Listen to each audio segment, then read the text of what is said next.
Hey everyone, welcome to one of the first kind of breakdown videos, the first kind of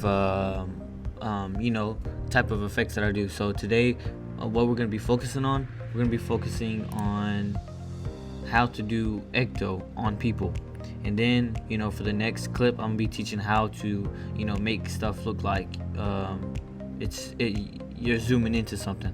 But let's just talk about ecto and how you can make it track to a person's body.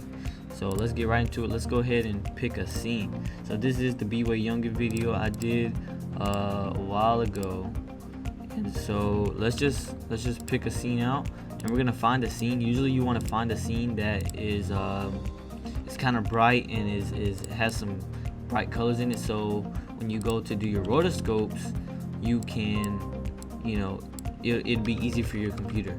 So basically, when I say rotoscopes, basically what that is, it's like when you're masking, but your computer does all the work and you use like a general area. It's like a rough mask and your computer does it all for you. So let's jump right into that. So if you do use After Effects, it's gonna be right up here at the top left, right here, this little person with the little brush on them, that's called roto brush. So then what you would do is, to start doing this, I'm moving a little quickly because this is for Instagram, so let's go ahead and get right to it. So basically what you would do is you double click the layer, right? You center, and if you don't see the roto brush or don't see anything, what you want to do is go to Windows, you want to go to Workspace and hit all panels, or hit reset all panels to save loadout, and that should bring everything up. So right now I have mine on all panels so I can see everything that I can do. So basically what you want to do first is you want to click on your layer, double click it, make sure it's a layer right here. It should be highlighted in blue, and then you're not in a composition, you're in a layer. So then what you want to do is you want to grab this rotor brush tool, and you just want to hover over this, move through this, okay, move through this, yep, okay. You want to just make sure this is all filled in. You want to make sure all your edges are fine and everything is good.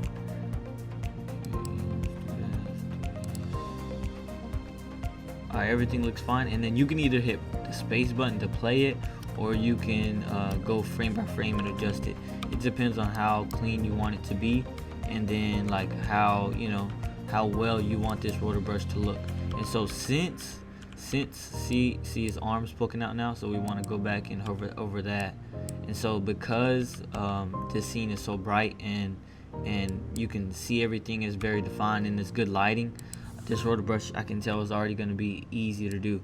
So what you would want to do, you can just hold down, left click and click on and hold it down, and just that's how you draw on it, and it'll select pretty much his body.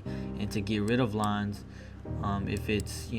if it's overlaying it, or like, let's just say it covers up there, you want to hold down Alt on your keyboard and just do like this, and you'll be able to get that off your screen. Okay, so now that we got this scene going, we want to just follow through with it for the next couple of scenes, and depending on what your frame rate was when you shot this, it's going to determine how many frames you have to do this for. So I believe this was shot in 24 frames, so this one's going to be a shorter clip. Sometimes you get an easier rotor brush if it is shot in 30, because it's just a more fluid motion, so the computer is going to be able to track the body well if it's more of on a 30. On 24, they move really quickly. If the person is moving really quickly, or they're moving around a lot, and especially if it's 24 frames, you're gonna get a lot of low shutter speed or motion blur, and you're not gonna be able to do a good rotor brush. And that's the same for dark scenes. Basically your computer is doing all the work and determining all the edges, and is getting all of it right. So I'm barely having to change anything. So you just want to follow this and just keep adjusting it all the way through.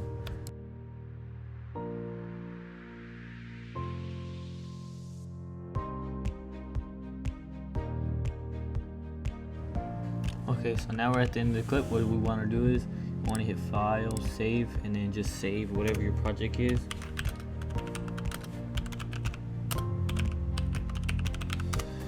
Okay, then we want to hit freeze frame. And what freeze frame is going to do, that's just going to go ahead and render out those frames to not have to, when you go to watch it again, it's not going to be lagging, because whenever you do a rotor brush, when you go to watch it, it's going to it's gonna take more power for your computer to render it. But if you freeze it, it's saying, okay, we already got your rotor brush stuck here. This is exactly the the rotor brush you're gonna have, and we're gonna go ahead and render it out for you. And just freeze it, and that's gonna take up less space, and then just be easier to play through. Okay, so now that it's frozen, we got our rotor brush. We want to turn up the feathering a little, and that's just gonna smooth out our edges. You can just use your intuition or use your taste on how much you want to smooth it out. If you do smooth too much, it's gonna be more like rounded out, and you'll lose some, you'll get some of those edges in there. You don't really want that. You want to stay around lower numbers, around 10 to maybe 20, depending on 20. The 20 is fine, but I like mine more on like the 10s. But yeah, so we have our rotor brush now. What we want to do, we want to go over to our effects panel and look up our Ecto effect. And basically the Ecto effect right here, where you get it from is you get it from Red Giant Universe. So in Red Giant Universe, you want to go to products, you can go to universe, and or here, and so you go through, and then here's all the effects you have, and here's one right here. This is a hollow matrix effect. This is very common and used a lot in newer videos nowadays, but this is how you get that, like a hollow matrix kind of hologram type glitchy effects. And then we have Ecto somewhere in here.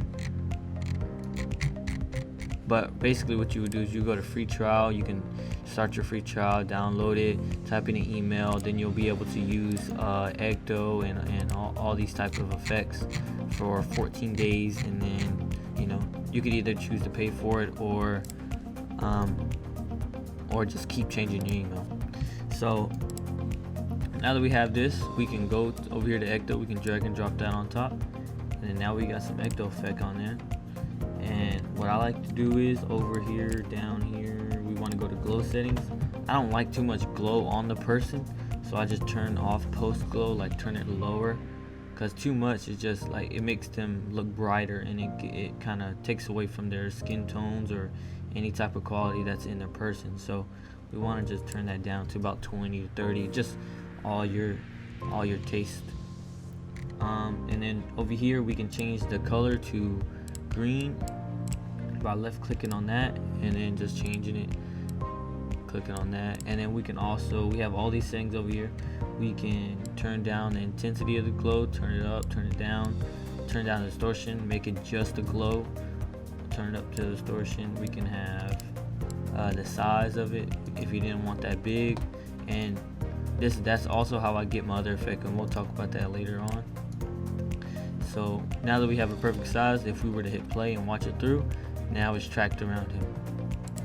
So that's how you do a rotor brush Ecto effect.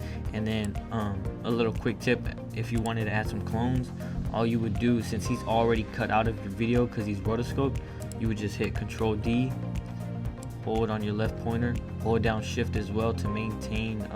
So if you don't hold on Shift, it's gonna drag up and down. So if you hold down Shift, it'll stay in line. And then you can also duplicate this one as well and drag to the left. And then now you got 3 clones of Ecto. So that's how you do a simple rotoscope Ecto effect, and that's where you get that effect from. And I appreciate you tuning in, and I'll see you guys in the next video.